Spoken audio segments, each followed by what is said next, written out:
que preguntan ¿hasta cuándo? Es que tendrán que esperar un poco más porque ya se acerca el día en que Dios juzgará a los que los hacen sufrir. Bueno, todo eso fue en el 5º sello. Después, al abrirse el 6º sello, vemos el cumplimiento de esa promesa, porque Jesús regresa trayendo juicio sobre los que persiguieron a su pueblo. Por lo tanto, hoy, a pesar de la aparente demora de Jesucristo, el pueblo afligido de Dios debe permanecer firme y saber que Dios oye y que responderá a sus oraciones. La respuesta a esas oraciones de los justos es lo que veremos en los capítulos 8 y 9 de Apocalipsis que estudiaremos esta semana. Aquí encontramos la visión de las 7 trompetas. En esta visión se muestra simbólicamente que a lo largo de la historia Dios ya ha intervenido muchas veces en favor de su pueblo oprimido y ha juzgado a los que lo persiguieron. El propósito de las 7 trompetas es asegurarle al pueblo de Dios que el cielo no es indiferente a sus sufrimientos y que los impíos no siempre se saldrán con las suyas. Bueno, para empezar, leamos Apocalipsis capítulo 8, versículos 3 y 4. Dice así: y otro ángel vino y se puso de pie delante del altar. Tenía un incensario de oro y le fue dado mucho incienso para que lo añadiese a las oraciones de todos los santos sobre el altar de oro que estaba delante del trono. Y el humo del incienso con las oraciones de los santos subió de la mano del ángel en presencia de Dios. Te digo una cosa, mi querido amigo, para entender lo que dice este texto de Apocalipsis, es necesario saber primero que la Biblia es un todo. No se puede estudiar solo el Nuevo Testamento o solo el Antiguo Testamento. No es posible entender el Nuevo Testamento sin entender primero el Antiguo Testamento. Ambos se complementan. En el Nuevo Testamento prácticamente se explica y se cumple todo el Antiguo Testamento. ¿Por qué digo todo esto? Porque para entender lo que dice este texto de Apocalipsis que acabo de leer, es necesario conocer lo que sucedía en el ceremonial del santuario de Israel en el Antiguo Testamento. Te explico mejor. Mira, en el sacrificio vespertino de Israel, porque Israel hacía el sacrificio matutino en la mañana y después el de la tarde. En ese sacrificio de la tarde, un cordero era colocado sobre el altar y su sangre era derramada en la base del altar. Después de ese sacrificio, el sacerdote llevaba el incensario de oro dentro del templo y ofrecía incienso en el altar de oro que se encontraba en el lugar santo. Ahora, no hay que confundir.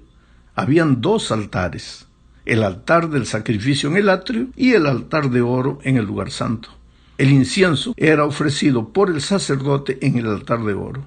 Después, cuando él salía, después de haber ofrecido el incienso, lanzaba el incensario sobre la acera, produciendo un ruido fuerte. En ese momento, 7 sacerdotes tocaban las trompetas, y con ese toque de trompetas se indicaba el final de los servicios diarios del templo. Ahora date cuenta que en los versículos de Apocalipsis que leí, se utiliza el lenguaje del servicio vespertino del santuario de Israel. Juan ve una escena semejante al sacrificio vespertino de Israel y la escena del incienso, pero Juan ve esta escena en el santuario celestial. Apocalipsis dice que el incienso representa las oraciones del pueblo de Dios, y después vemos que Dios responde sus oraciones a través de las trompetas. El versículo 5 de Apocalipsis 8 nos da a entender que las 7 trompetas son los juicios de Dios sobre la humanidad rebelde en respuesta a las oraciones de su pueblo oprimido. Mira lo que dice el texto. Y el ángel tomó el incensario, lo llenó con fuego del altar y lo arrojó sobre la tierra, y se produjeron truenos y estruendos y relámpagos y un terremoto. Vamos ahora a la segunda parte y hablemos del significado de las trompetas. Las trompetas ocupaban un papel importante en la vida diaria del antiguo Israel. El pueblo relacionaba el sonido de la trompeta con el culto del templo. Sería como hoy las campanas. Cuando tocan las campanas es hora de ir a la iglesia, especialmente en los pueblos católicos. También se tocaban las trompetas en Israel en las batallas, en la época de la cosecha y por ocasiones de las fiestas ceremoniales. Para los israelitas el sonido de las trompetas y la oración estaban asociadas. Y también les recordaba, el sonido de las trompetas les recordaba la proximidad del día del Señor. Observa, por ejemplo, lo que dice Joel 2, 1 y 2. Toquen la trompeta en Sión y griten en mi santo monte. Tiemblen todos los habitantes de la tierra, porque viene el día del Señor. Día de tinieblas y de oscuridad, día de nublado y de densa neblina, como negrura que se despliega sobre las montañas, es un ejército grande y fuerte. Este llamado día del Señor, entre comillas, era el día cuando a los enemigos de Dios se les acababa la oportunidad de responder al llamado divino de reconciliación. Era un día de juicio. Eso era en Israel. Pero ahora comparemos esto con las trompetas del Apocalipsis. Los acontecimientos que tienen lugar al toque de las trompetas de Apocalipsis muestran la intervención de Dios a lo largo de la historia en respuesta a las oraciones de su pueblo. No son juicios que solo se realizarán en el futuro. Puede ser que inclusive se repitan, pero en el contexto de Apocalipsis, esos juicios han venido cayendo a lo largo de la historia cristiana de manera simbólica. Por eso Apocalipsis 8:13 dice: miré y oí volar un águila por en medio del cielo, diciendo a gran voz: ay, ay, ay de los que habitan en la tierra, por razón de los demás toques de trompeta que los 3 ángeles aún han de tocar. Bueno, hay algo más con relación a todo esto. Las trompetas no son solo juicios divinos, sino también advertencias para que los habitantes de la tierra se arrepientan mientras haya tiempo. Ese llamado al arrepentimiento durará mientras haya intercesión en el cielo y mientras aquí en la tierra se predique el Evangelio de Dios. Las 7 trompetas se aplican pues a los mismos periodos que abarcan las 7 iglesias y los 7 sellos. No es posible, como ya dije en un comentario anterior, desarrollar detalle por detalle lo que significa cada trompeta. Esto nos llevaría muchísimo tiempo. Esta es apenas una visión general. Las 2 primeras trompetas anuncian juicio sobre las naciones que crucificaron a Cristo y persiguieron a la iglesia primitiva, o sea, sobre Jerusalén rebelde y el Imperio Romano. La tercera y la cuarta trompeta retratan el juicio divino contra la apostasía de la iglesia cristiana en el periodo medieval del oscurantismo. La quinta y la sexta trompeta describen la situación del mundo religioso a fines de la Edad Media y también el periodo posterior a la Reforma, comenzando con la época de Francia y su dominio ateísta sobre el pensamiento mundial. Veamos ahora un intervalo entre la sexta y séptima trompeta. Esta es la tercera parte de nuestro comentario. Como ya vimos, la sexta trompeta nos lleva hacia el tiempo del fin. Pero antes de que suene la séptima trompeta, encontramos un interludio dedicado a explicar la misión y la experiencia del pueblo de Dios en el tiempo del fin. Apocalipsis 8 y 9 presentan las primeras 6 trompetas. Ahora viene el interludio que mencionamos. Está en los capítulos 10 y la primera parte del 11. Solo en la segunda parte del capítulo 11 encontraremos la séptima trompeta. Veamos entonces ese interludio. Apocalipsis 10, 1 al 4 dice: vi a otro ángel poderoso que descendía del cielo envuelto en una nube, y el arco iris estaba sobre su cabeza. Su rostro era como el sol y sus pies como columnas de fuego, y tenía en su mano un librito abierto. Presta atención a este librito. Este ángel, querido, este ángel poderoso es nada menos que Cristo. Por lo menos eso es lo que dice la sierva del Señor en el Comentario Bíblico Adventista, volumen 3, página 982.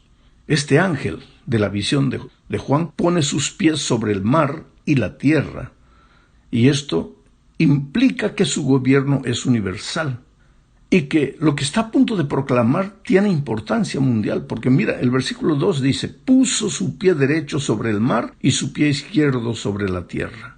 Después, en el versículo 3 se dice: y gritó a gran voz, como cuando ruge el león. Y cuando gritó, los 7 truenos emitieron sus voces. ¿Sabes? En la visión de Juan, el ángel grita con el rugido de un león. El rugido del león simboliza la voz de Dios. Eso dice Oseas 11:10. Mira, ellos vendrán en pos de mí. Yo, el Señor, rugiré como un león, y mis hijos vendrán temblando desde el occidente. Así que aquella voz que oye Juan es la voz del Dios Cristo. A Juan no se le permite escribir lo que dicen los truenos, porque el versículo 4 dice: cuando los 7 truenos hablaron, yo estaba por escribir, pero oí una voz del cielo que decía: sella las cosas que los 7 truenos hablaron, no las escribas. Quiere decir que hay cosas del futuro que Dios no nos ha revelado a través de Juan. Esto nos lleva a un asunto interesante que a veces crea problemas entre algunos creyentes. Juan, en Apocalipsis 10, 5 al 7, dice: entonces el ángel que vi estaba sobre el mar y sobre la tierra, levantó su mano derecha al cielo y, jurando por el que vive por los siglos de los siglos, por el mismo que creó el cielo, la tierra y el mar y todo lo que hay en ellos, dijo: se acabó el tiempo. Cuando llegue el momento de que el 7º ángel comience a tocar la trompeta, se cumplirá el misterio de Dios que Él ya había anunciado a sus siervos los profetas. Ahora, mi pregunta es: ¿a qué tiempo se refiere este ángel? Para entender este asunto necesitamos leer una visión de Daniel, registrada en Daniel 12, 6 y 7, que dice: uno de ellos le dijo al varón vestido de lino. Aquí está la descripción de este mismo ángel que vio Juan. Uno de ellos le dijo al varón vestido de lino que estaba sobre las aguas del río: ¿cuándo se cumplirán todos estos portentos? Y vi que el que estaba vestido de lino y de pie junto a las aguas del río levantó hacia el cielo las 2 manos y, jurando por el que vive por los siglos, dijo: pasarán un tiempo, más 2 tiempos y la mitad de un tiempo. Cuando la dispersión del poder del pueblo santo llegue a su fin, todas estas cosas se cumplirán. Ahora, mi amigo querido, ¿percibiste las palabras en común que usan Juan y Daniel? Ambos dicen que el ángel levantó su mano derecha al cielo y, jurando por el que vive por los siglos de los siglos, por el mismo que creó el cielo, la tierra, el mar y todo lo que hay en ellos. Pero primero, ambos mencionan la palabra tiempo. Juan dice que el ángel dijo que ya no habría más tiempo. Y Daniel dice que la persecución de los santos duraría tiempos y la mitad de un tiempo, o sea, 1200.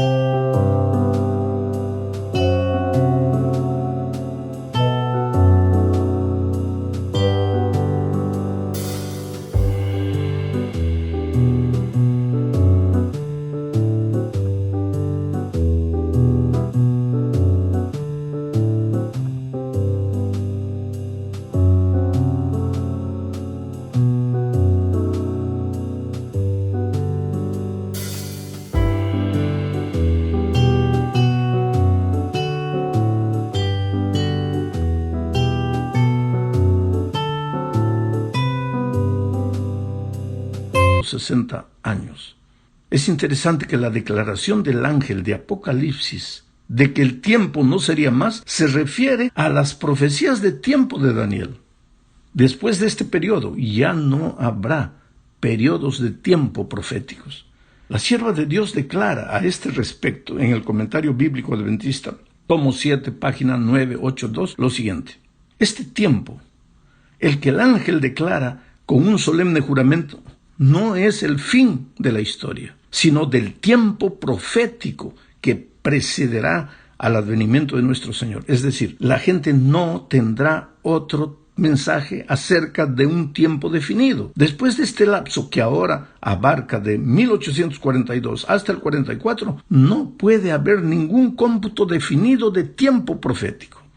El cálculo más prolongado llega hasta el otoño de 1844. Esta es una declaración inspirada y yo creo. Por eso es que a veces me preocupa ver hermanos preocupados, no, porque hay otra profecía de tiempo, de los 36 meses, o esto y aquello, y que de los tantos días que nos va a llevar a ver cuándo va a comenzar la persecución, y es esto y aquello. Cosas humanas, deducciones humanas, porque el texto bíblico dice, ya no hay más tiempo. Y la sierva del Señor aclara que se trata de profecías de tiempo. Después de la profecía de Daniel, ya no hay más profecía de tiempo. Vamos a la cuarta parte. Leamos Apocalipsis 10, 8 al 11. Dice, la voz que oí del cielo volvió a hablarme y me dijo, ve y toma el librito abierto que tiene en la mano el ángel que está de pie sobre el mar y la tierra. Yo me dirigí al ángel y le pedí que me diera el librito, y él me dijo, aquí lo tienes, cómetelo, te amargará el estómago, pero en tus labios será dulce como la miel. Yo tomé el librito de la mano del ángel y me lo comí. En mis labios era dulce como la miel, pero una vez que lo comí me amargó el estómago. Y se me dijo, debes profetizar otra vez acerca de muchos pueblos, naciones, lenguas y reyes. Sabes, el acto de comer en la Biblia se utiliza para describir la aceptación de un mensaje de Dios para proclamarlo a la gente. Por lo menos eso es lo que dice Jeremías 15, 16. Lo voy a leer. Fueron halladas tus palabras y yo las comí. Tus palabras fueron para mí el gozo y la alegría de mi corazón, porque yo soy llamado por tu nombre, oh Señor Dios de los ejércitos. Sabes, querido, la experiencia ha demostrado que muchas veces al recibir el mensaje todo parece maravilloso, pero al proclamarlo a veces resulta amargo, ya que muchos se resisten a él y lo rechazan. La experiencia amarga de Juan al comer el librito simboliza la apertura de las profecías de Daniel con relación al tiempo del fin. Aquí Juan representa a la iglesia remanente, que es enviada a proclamar el Evangelio eterno. El contexto indica que la visión de Juan apunta a una experiencia amarga del remanente, cuando sobre la base de las profecías de Daniel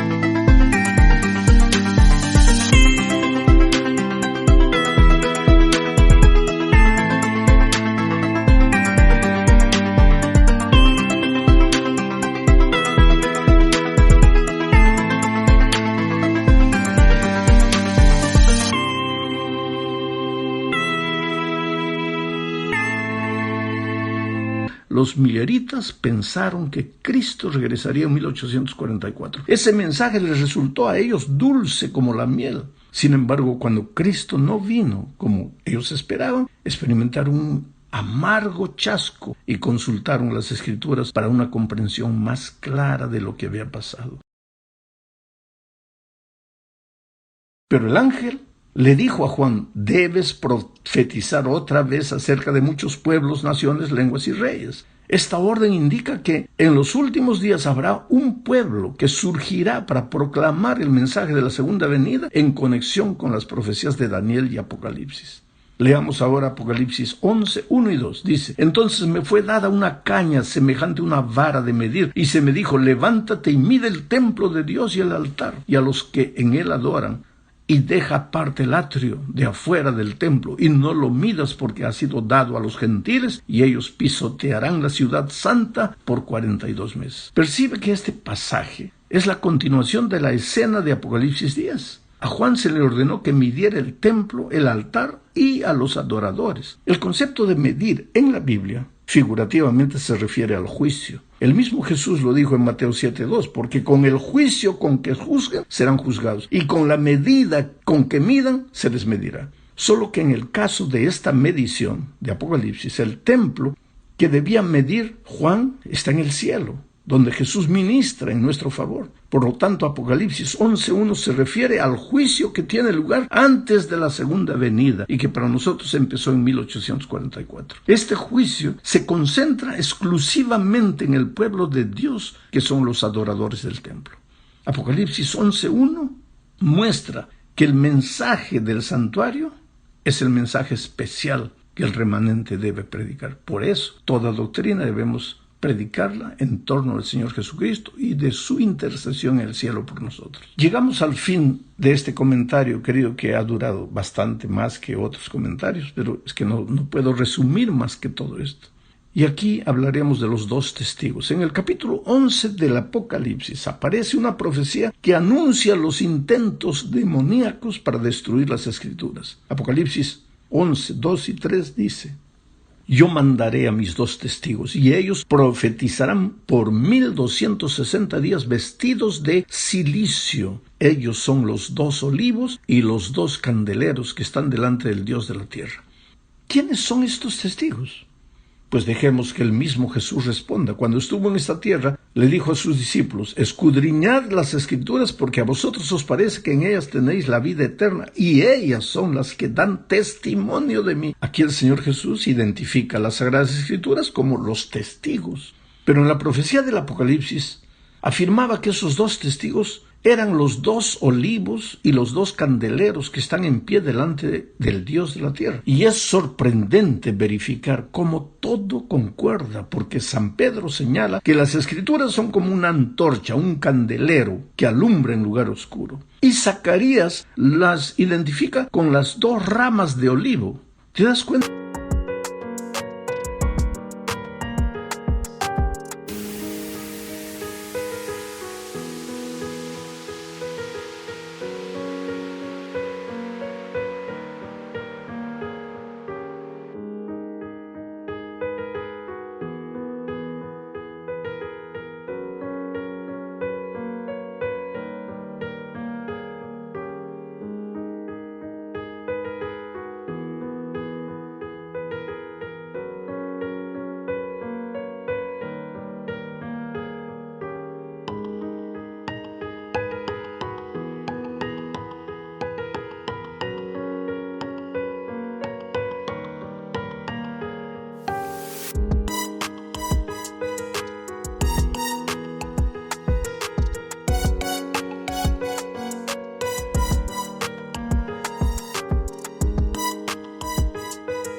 Que de acuerdo con la interpretación que da la misma Escritura, estos dos testigos son un símbolo de sus dos testamentos, a saber, el Antiguo y el Nuevo Testamento.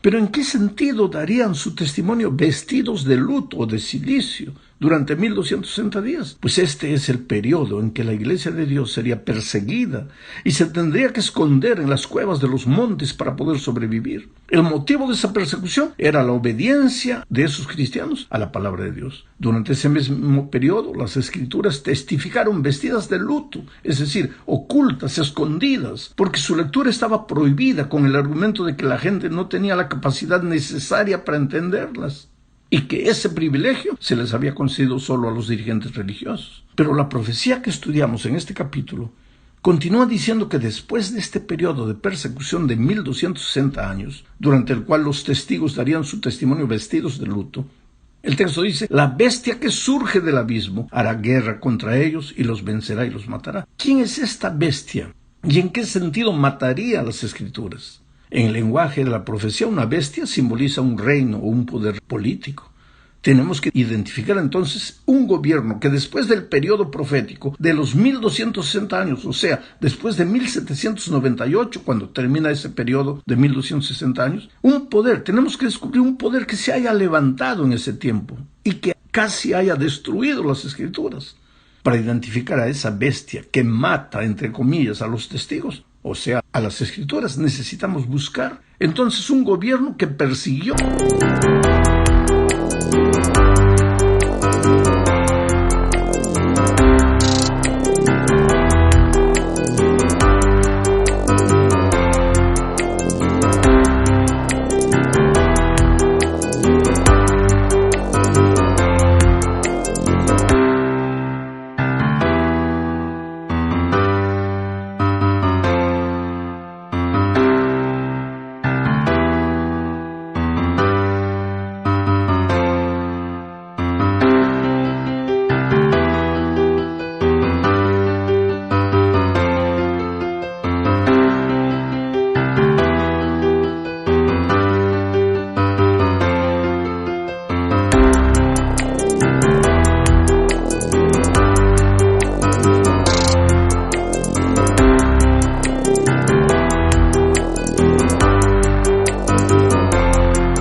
a las Escrituras durante o después de 1798.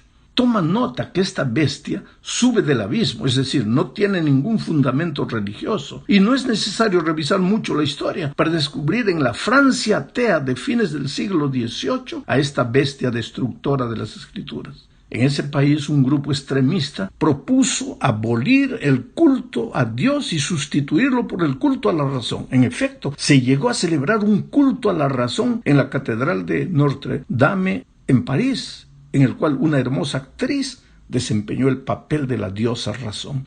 En 1793, la Asamblea Revolucionaria promulgó una ley prohibiendo la lectura de las Escrituras y se dio la orden de que se llevaran a la plaza pública todos los ejemplares de la Biblia de Dios para quemarlos como evidencia de que el gobierno no reconocía las Escrituras.